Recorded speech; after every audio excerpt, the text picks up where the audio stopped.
Students,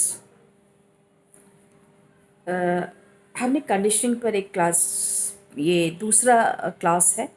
इसमें थोड़ा सा डिटेल में जाने की कोशिश हम कर रहे हैं कि आपको दिखा सके कि कैसे देखिए, लर्निंग को लोग समझते हैं कि ऐसे ही समझ के सीख लिया। ऐसा होता नहीं है। There is a process which occurs in the brain of human being. It's a change in behavior, relatively permanent change in behavior. It's a change by practice, permanent, relatively permanent check, permanent, relatively permanent change in behavior by the action of by practice. तो ये सारी चीज़ें बहुत सारी आती। मैंने आपको बताया कि ट्रेस लर्निंग क्या है। वो associative conditioning, classical conditioning, reflexive conditioning. Reflex में होता है, जैसे बेल बजा, उसके रिफ्लेक्स में स्लाइवा आया, बेल बजा स्लाइवा आया, बेल बजा स्लाइवा आया, बेल बजा फूड दिया स्लाइवा आया। Unconditioned stimulus,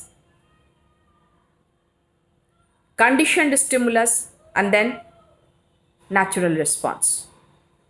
Then after the situation changed after the conditioning, and that is reflexive conditioning, that is called reflexive behavior में आता है।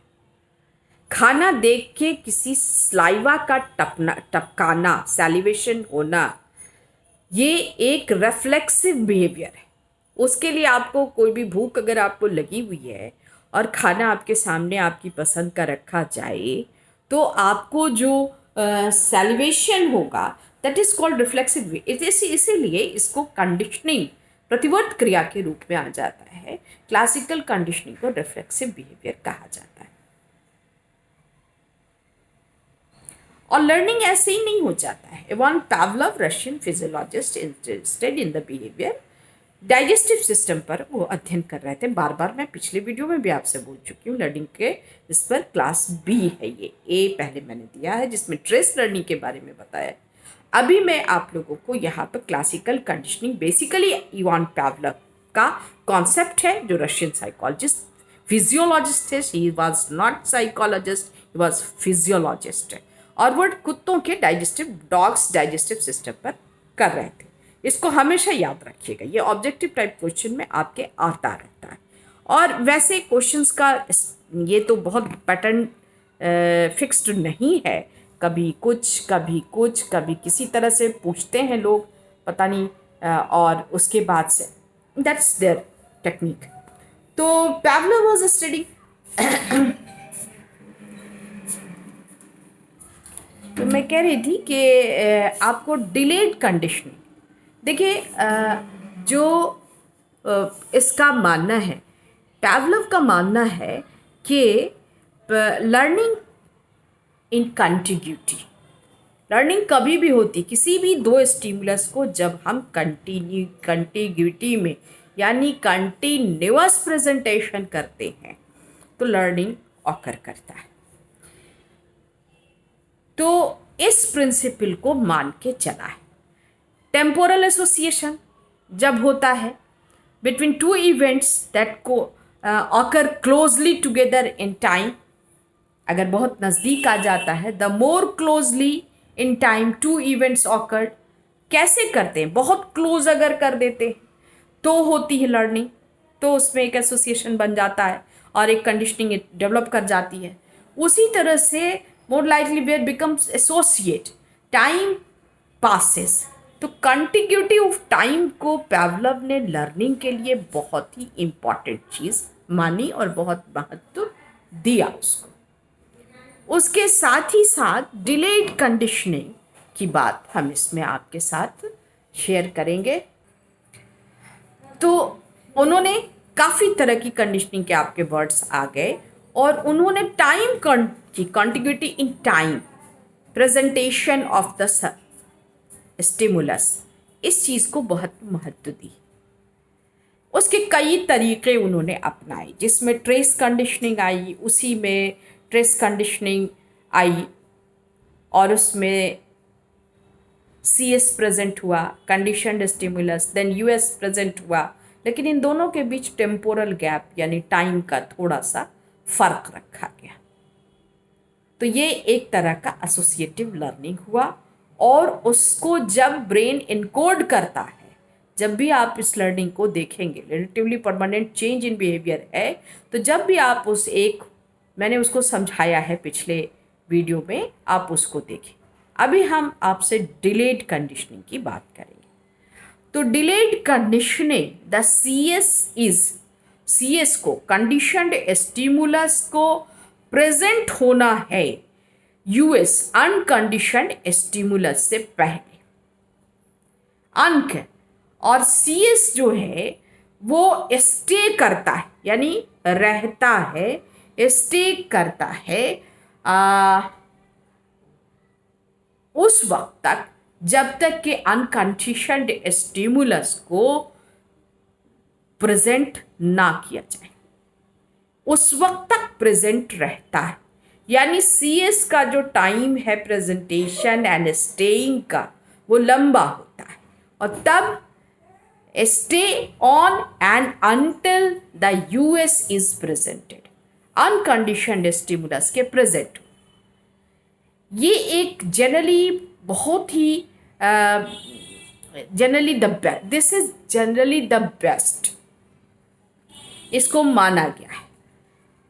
तो डिले को अगर हम शॉर्ट करते हैं, यानी हम 2.5 सेकेंड पर अपने अनकंडीशनड स्टिमुलस को प्रेजेंट करते हैं, तो वो जो कंडीशनड लर्निंग होती है उसको बहुत ही इम्पॉर्टेंट और बहुत अच्छा माना गया है। वहीं पर एक और है साइमल्टेनियस कंडीशनिंग, जिस पर क्वेश्चन आ रहा है। तो सी एस, देखिए इन सारी चीज़ों में, ट्रेस कंडीशनिंग में भी आपको सी एस पहले आता है, समझे, प्रेजेंटेड पहले, डिस्कवर्ड इवेंट इज प्रेजेंटेड, यानी सी एस प्रेजेंट होता है, देन यूएस ऑकर करता है, अनकंडीशनड स्टिमुलस आता है। Shorter the interval the better, जितना इंटरवल छोटा होता है उतना ही बेहतर माना जाता है। And but as they you can tell this approach is not very effective. इसको साइकोलॉजिस्ट ने खुद, पैवलव ने भी, फिजियोलॉजिस्ट ने भी इसको बहुत इफेक्टिव नहीं माना, कि कई बार ऐसा होता है कि कंटिग्यूटी ऑफ टाइम में ट्रेस कंडीशनिंग के लिए उतना समय नहीं मिलता कि ब्रेन में एक अच्छा ट्रेस बन सके। ट्रेस पर मेमोरी में एक थ्योरी है, कंसोलिडेशन थ्योरी, उसको हम लोग बाद में डिस्कस करेंगे। What is trace? ट्रेस क्या है? एक मेमोरी स्कार है, निशान, चिन्ह है, और उस स्कार को बहुत गहरा बनने के लिए इसमें इंडिविजुअल डिफरेंस बहुत फैक्ट करता है। So I am deviating now from the basic subject. So we come back, I come back to my personal the present topic, and that is simultaneous conditioning. तो CS and US presented together, ये साथ आते हैं तो समझ में नहीं आता। साइमल्टेनियस कंडीशनिंग को भी बहुत अच्छा नहीं माना गया, इसलिए कि अगर CS and US, you know, the sub experimented knows this is CS and this is US, but the learner don't have any. These two are associated. These two, एक बॉटल और एक मोबाइल साथ आया, इसमें सब्जेक्ट नहीं जानता है कि कंडीशनड कौन है, अनकंडीशनड कौन है, किसको किसके साथ जोड़ना है। This is not possible. So it is not very good technique of learning, but it's the experiment, so it is called. तो ये जो साइमल्टेनियस कंडीशनिंग है, इसको बहुत अच्छा नहीं माना गया है, लेकिन इसको ट्रेस कंडीशनिंग को भी अच्छा मानते हैं, बहुत इफ़ेक्टिव नहीं मानते हैं, लेकिन अच्छा मानते हैं. और दूसरी तरफ डिलेड कंडीशनिंग, ये एक बहुत अच्छा है अगर डिले को शॉर्ट रखा गया, यानी कॉन्टिग्यूटी ऑफ टाइम जो फिक्स करते हैं वो छोटा टाइम इंटरवल हो. तो backward conditioning, US unconditioned stimulus occurs before CS. Conditioned stimulus से पहले अनकंडीशनड स्टिमुलस आता है. जैसे बेल पहले आता है, अनकंडीशनड स्टिमुलस।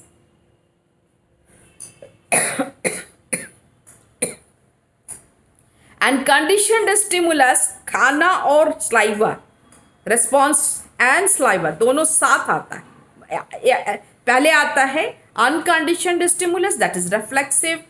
तो अनकंडीशनड स्टिमुलस को पहले लाते हैं, यानी बेल पहले बजाते हैं और तब हम खाना देते हैं और तब सैलिवेशन होता है।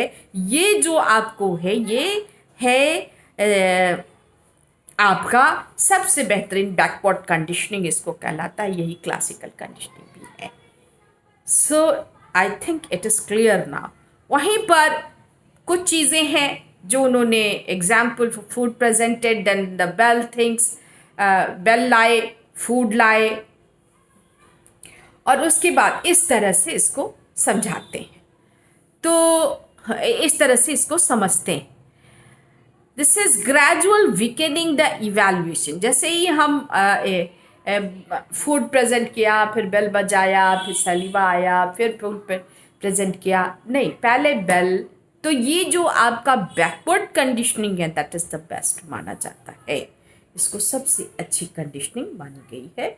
जितने भी साइकोलॉजिस्ट या फिर पैवलव जो इसके कॉन्सेप्ट दाता हैं इस विषय विचार के, उनके हिसाब से भी कंडीशनिंग सबसे बेहतर बैकवर्ड कंडीशनिंग ही मानी गई है। लेकिन इसमें टाइम गैप पर बहुत उन्होंने जोर दिया, क्योंकि पैवलव कॉन्टिन्यूटी को बहुत ही ज़्यादा इम्पोर्टेंस देते थे।